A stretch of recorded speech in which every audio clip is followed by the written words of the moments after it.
সুপ্রিয় দর্শক আসসালামু আলাইকুম। মানুষ হিসেবে আমরা সামাজিক জীব, সামাজিকতা রক্ষা করতে হলে কিন্তু আমাদের অবশ্যই বিবাহিত জীবনে নিজেকে আবদ্ধ হতেই হবে। আর বিবাহিত জীবনের অন্যতম একটি পার্টি হচ্ছে যৌন জীবন।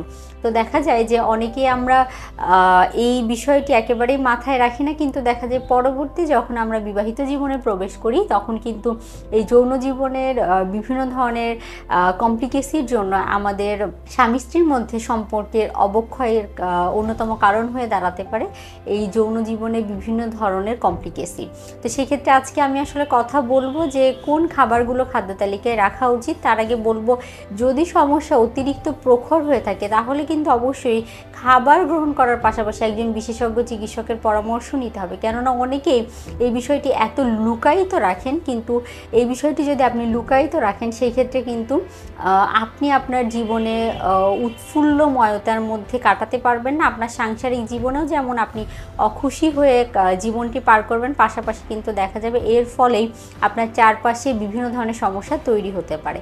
তো সেজন্য অবশ্যই এই বিষয়টিতে যদি অতিরিক্ত সমস্যা ফেস করে থাকেন অবশ্যই একজন ডাক্তারের শরণাপন্ন হতে দ্বিধাবোধ করবেন না। খাবারের কথা যদি বলতে হয়, আমি খাবারের কথা বলবো যে অনেক ক্ষেত্রে দেখা যায় যে ছেলেদের ক্ষেত্রে বিভিন্ন কমপ্লিকেসি হয় বা অনেক ক্ষেত্রে মেয়েদের ক্ষেত্রে বিভিন্ন কমপ্লিকেসি হয়। বিশেষ করে দেখা যায় বর্তমানে সমাজের বিভিন্ন অবক্ষয়ের কারণে ছেলেদের মধ্যে কমপ্লিকেসিগুলো অনেক ক্ষেত্রে দেখা যায়। আবার হচ্ছে মেয়েরা বিষয়টি এক্সপোজ করতে চায় না, বা মেয়েরা আসলে দেখা যায় যে এই বিষয়টি লজ্জা মনে করে থাকেন, এক্সপ্রেস করতে চান না, সেজন্য তারা কিন্তু প্রপার ট্রিটমেন্টের শরণাপন্ন হন না।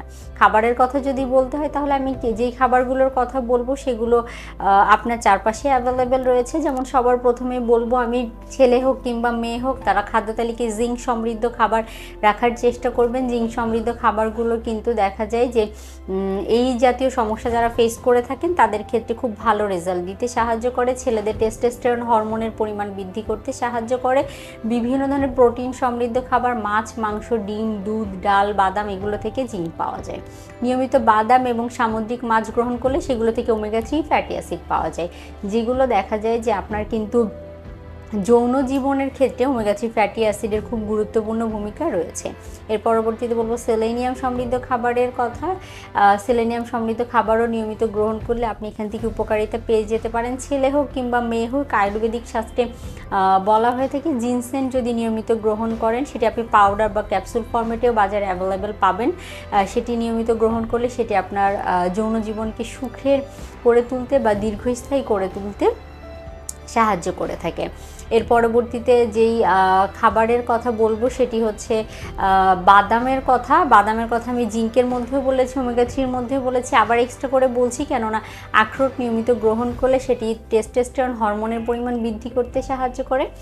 নিয়মিত বাদাম এবং খেজুর আর পাশাপাশি মধু, এটি ছেলে কিংবা মেয়ে যেই হোক না কেন নিয়মিত গ্রহণ করার চেষ্টা করবেন। যদি আপনাদের শারীরিক অক্ষমতা মোটামুটি একটি লেভেল পর্যন্ত থাকে তাহলে সেগুলো কিন্তু ভালো কাজ করবে। পাশাপাশি খালি পেটে 1 কোয়া কাঁচা রসুন এবং কালো জিরা গ্রহণ করলেও সেখান থেকে উপকারিতা পাওয়া যায়। বিভিন্ন ধরনের বিচি জাতীয় খাবার বা বীজ যেগুলো বলে, মিষ্টি কুমড়ার বিচি, সূর্যমুখীর বিচি, এগুলোও গ্রহণ করলে কিন্তু আপনি উপকারিতা পেয়ে যেতে পারেন। এর পরবর্তীতে বলবো বিভিন্ন রোগের কারণে এই কমপ্লিকেসিগুলো দেখা দিতে পারে। আসলে ডাক্তারের শরণাপন্ন হতে হবে, আমি প্রথম থেকেই বলছি, কেননা এখন অনেকের মধ্যে অনেক শারীরিক রোগ দেখা দিচ্ছে। যদি রোগের কারণে হয়ে থাকে সেই রোগের প্রপার ট্রিটমেন্ট করলে কিন্তু আপনি এই সমস্যাটা অনেকাংশেই সমাধান করতে পারবেন। প্রসেস ফুড, বাহিরের তেল চর্বি জাতীয়, ফাস্টফুড জাতীয় খাবার, বিভিন্ন টেস্টিং সল্ট, সস, ক্যাচআপ মেশানো খাবার আমাদের যৌন জীবনকে হুমকির মুখে ফেলে দিচ্ছে। সেজন্য এই জাতীয় খাবার এড়িয়ে চলার চেষ্টা করতে হবে, কেননা ট্রান্সফ্যাট জাতীয় খাবার অতিরিক্ত গ্রহণ করলে সেটি হরমোনাল ইমব্যালেন্সের কারণ হয়ে দাঁড়াতে পারে।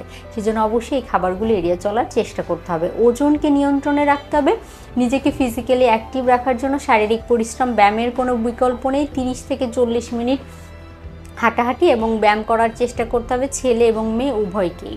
পাশাপাশি ওজন নিয়ন্ত্রণে রাখতে হবে। ভুঁড়ি মেয়েদের কারণে অনেকের ক্ষেত্রে এই সমস্যা দেখা যায়। ওজন নিয়ন্ত্রণে না রাখার জন্য বিভিন্ন সমস্যা অনেকে ফেস করে থাকেন। সেজন্য হেলদি লাইফস্টাইল ফলো করতে হবে। অবশ্যই চেষ্টা করতে হবে রোগ নিয়ন্ত্রণে রাখার জন্য। তাহলে দেখা যাবে আপনি কিন্তু অনেক অংশেই যারা আসলে সমস্যা ফেস করেন তাদের ক্ষেত্রে বলবো এই যৌন জীবনকে আকর্ষণীয় করে তুলতে পারবেন। যারা এতক্ষণ ধরে দেখছিলেন তারা আশা করি এই টিপসগুলো মেনে চলার চেষ্টা করবেন। ধন্যবাদ।